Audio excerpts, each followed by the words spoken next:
जो चीज़ें किताबों में नहीं है, जो चीज़ें ख्वाबों में नहीं है, जो चीज़ें बातों में नहीं है, वो दिल्ली में है। दिल्ली अजीब है, रोज नया रंग दिखाती है दिल्ली, और हम देखते रहते हैं। हमको अजीब अजीब के लोग, अजीब अजीब सी दुकानें, अजीब अजीब सा मकान। अभी पिछले मोहल्ले में था तो एक दैत्य के आकार का इतना बड़ा मकान था, वो अलग तरीके का, वो शेयर मार्केट के वो होते हैं ना जो बिल्डिंग दिखाते हैं, उस तरीके का। तो हमने कहा इसका शेयर का काम होगा, और बोले चावल का काम है। हमने कहा ठीक है, यहाँ भी चावल वाले साहब बैठे हैं, पूरा पंजाब उनके हाथ में है, पूरा एमपी उनके हाथ में है, वो जहाँ से चाहे वहाँ चावल को खरीद के किसी को भी चावल खिला दें, और वो तो खिला खिला के ही बोले निकल। लेकिन दिल्ली में विद्यार्थी बनकर के आने का अपना आनंद है, और विद्यार्थी बनकर के विद्यार्थियों को पढ़ाने का भी अपना आनंद है। आप भी विद्यार्थी हैं हमारे, सुनने आए, समझने आए, महाराज कुछ अच्छा हो जाए जिसमें अंतर्मन निर्मल हो सके। अंतर्मन की निर्मलता कैसी है कि जब मैंने वो गलत चीज़ बेची तीव्र भाव के साथ, तो मैं बाद में लगा कि अगर परिग्रह के निमित्त से तीव्र भाव करके झूठ बोला है, इससे नरक गति बन सकती है। आप भी इस बात को ध्यान रखिएगा। दूसरी है मंद भाव। मंद भाव कैसा है? हो गया, बैठे हैं, माल है, क्या रेट है? ये रेट है, उठाया दे दिया, अब मुंह से निकल गया, अब मुंह से निकल गया, जो निकल गया उसी में बेच दिया, सामने वाला भी लेके चला गया। बाद में जब पिताजी आए तो पता चला कि 15 रुपये रेट ज़्यादा लगा दिया। अब हो गया, हमको नहीं पता था। अब क्या कर रहे हैं हम दूर से कमाल कर रहे हैं।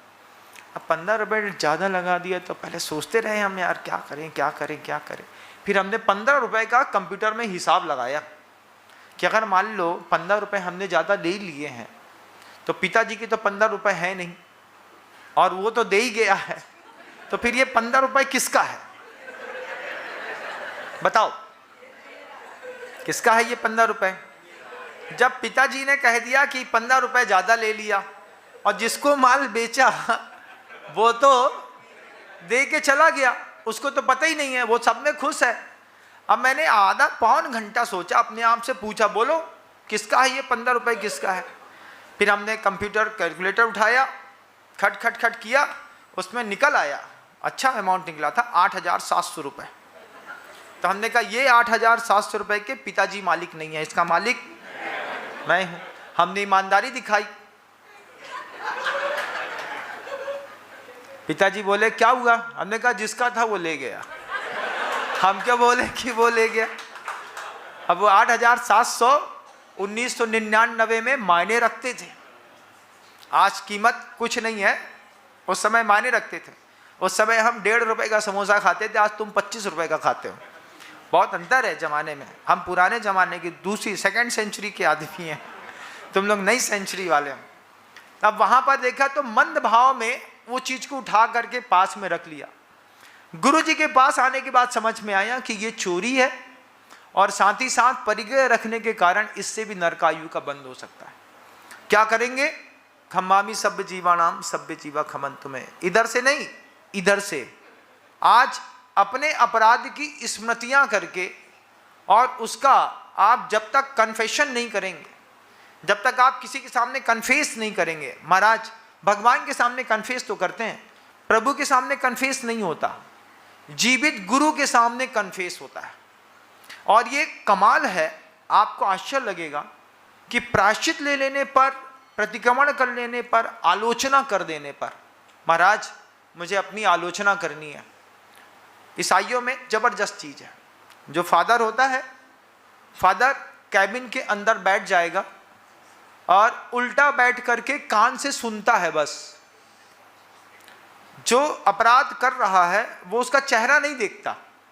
चेहरा देखेगा तो राग द्वेष हो सकता है, तो बिना चेहरा देखे वो कन्फेस करता है, फादर मुझसे ये अपराध हुआ, ये अपराध हुआ, ये अपराध हुआ, ये अपराध हुआ, ये अपराध हुआ।